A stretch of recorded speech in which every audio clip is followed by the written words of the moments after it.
This studio is part of Brockenhurst College's photo media department, and in here we record all the students' voiceovers, sound effects, incidental music for their films, for students who are doing either A-level in media or B.Tech courses.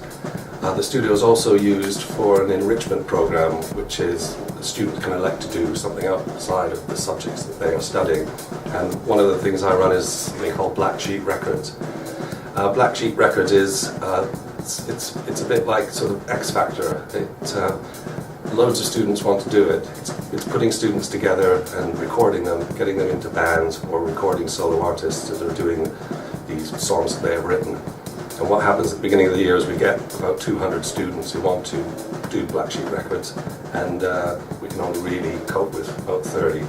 So we have a sort of X Factor in the big studio next door, and get it down to 30 of the ones that the students from the previous year think are the best, so they're the ones who are voting. So we get them together and we make videos, we record the songs. The goal of Black Sheep is to write 2 songs, and we create an album at the end of the year, which supposedly we send off, see if anybody's interested in the material. Yeah.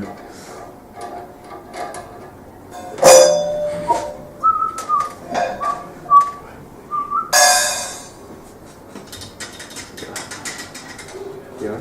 Hi. We started recording. I already have. Oh, fine.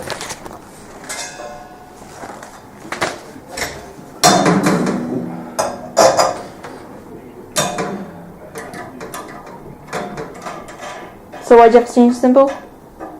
Sorry? Why'd you have to change that symbol?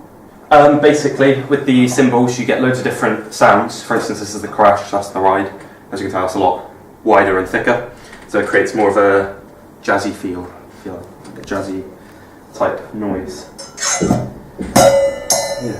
And this one is the hi-hat. This one is kind of, it's used in everything really. Creates loads of different sounds. Get loads of different sounds from it. Yeah, this is the most used symbol because obviously it has the little... The foot pedal. Yeah, the little foot pedal on there. And it creates like...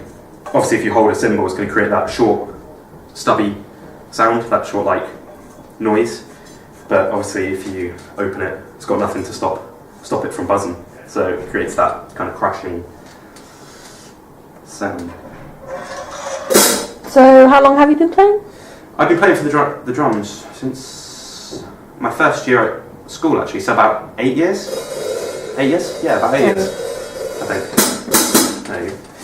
Yeah, about 8 years, and I started it because basically when I was in school and things like that, all of my mates started to learn like bass and guitar and things like that, and I thought, well, no one's really doing the drums yet, drums doesn't seem to be like a common thing, so for the sake of it, I decided to like pick up a pair of sticks and give it a go. Had some lessons, things like that, and I got on really well with it. So I thought, you know, I'll carry on with that because I really enjoyed it. I did really enjoy it, and I've really enjoyed it since. We use Logic Pro, which is a Macintosh-based recording. So we're recording straight to disc, so it's all digital. It's not like the old days in tapes, although the principles are still the same. It's exactly the same terminology.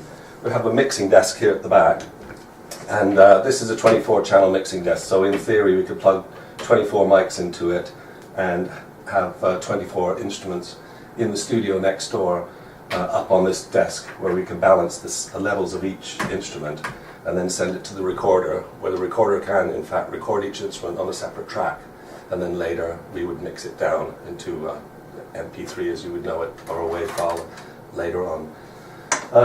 So we have the Euro desk, and we have some M-Audio monitors. Monitors are important in the studio because you play such low frequencies and high frequencies at such a level that you need strong speakers. One bass drum that's too loud could blow a normal set of speakers that you would have in your front room. So that's the sort of things we use. Yeah. Do you think music is important for young people?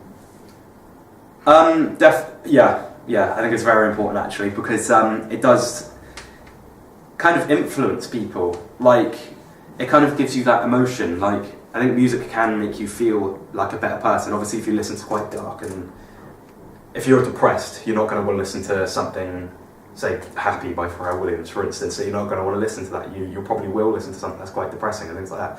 But if you do listen to happier music and things like that, I believe it can influence your life to become a happier person. So for them to be listening to better music at a young age, it is important because obviously as they grow up, if they grow up with happier music and better music with nice lyrics, like passionate lyrics and things like that, then yeah, they can become, it's from a younger age, they can become a happier person, I suppose. So yeah, it is important to get kids involved with music and things like that. Oh, absolutely, yeah. It brings not only younger people, but it particularly younger people, it probably brings them together. But not just younger people, people of all walks of life. It brings music together, it brings different cultures together, it brings the whole world together.